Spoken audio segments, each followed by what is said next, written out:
Unreal Engine Education, Lesson 2, Different Types of Variables and Different Nodes to Affect Them. So this lesson is on variables.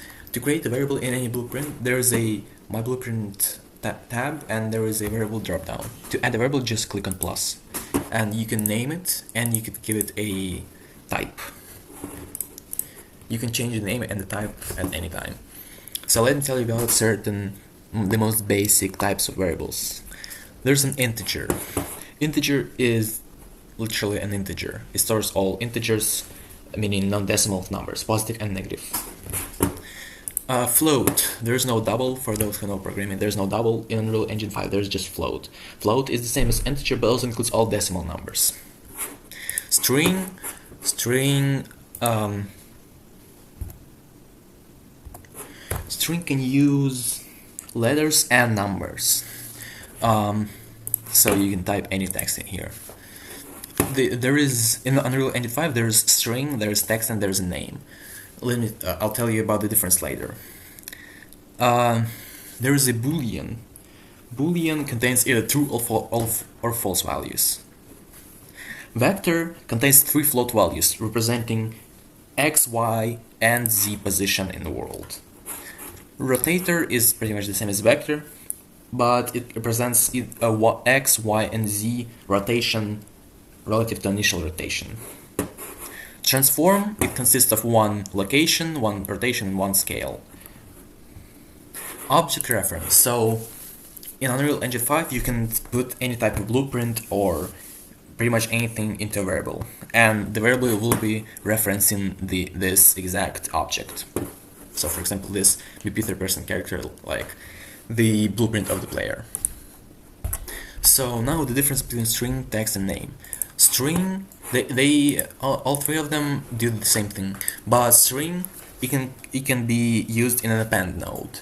So what's an append node? Append node is a node which has 2 string inputs or more and returns 1 string output. It takes 2 of those strings and combines them into 1 string of those 2.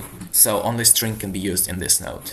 Text cannot be used in append node, but it can contain new line spaces. So you could click enter and there will be a new line, which is pretty convenient if you want to write something for the player. A name doesn't have any of those properties. It cannot be used in append node, neither does it have a new line space. You might ask, why would you need that then? Well, the thing is, most of the names of the classes and etc. are written in name type of variable. So that's it. So some compatible variables can be transformed. So for example, integer can be transformed to a float, string can be converted into text, boolean can be converted to a string, float can be converted to an integer. So to make a conversion, you can just type convert to boolean, for example, or you could drag to a compatible different variable and it will convert automatically. So how would you summon these ones? So to summon get, you just drag the integer out and set get and set. So get just gets the reference to the value of this variable. So if the value would be like 10, and there's the default value of the variable. If it's not set, it's going to be stay like that. So if the value is 10, this is going to be representing 10. And set integer, it just overrides the previous value. So if the value was 10 and we set it to 0, then the value after we do this is going to be 0. So the value 10 doesn't matter anymore and it's deleted. Okay. Also, some more complicated variables like transform, it consists of 2 different simpler variables, so it can be broken. So you can break it into location, rotation, and scale. And location consists of 3 floats, so you can break it into 3 floats. And as you can break it, you can also make it. So make another vector from those 3 floats, make it transform from location, rotation, and scale. And there you go. So to break it, just drag out the variable you want to break, and down below there's break transform. Or you can just type break transform. There you go. It's the same way you make it. So make transform. There you go.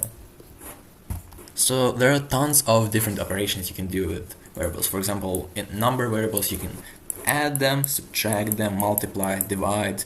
You can compare them. You can also compare some strings, booleans, vectors, etc. So by comparing, it returns a boolean type if it's equal. This one compares if it's bigger than equal to, less than equal to, less, and it returns the remainder. And this one returns the remainder of this integer divided by this integer. So to summon those, just literally put in their sign, like add more than or equal to. There you go, just like that.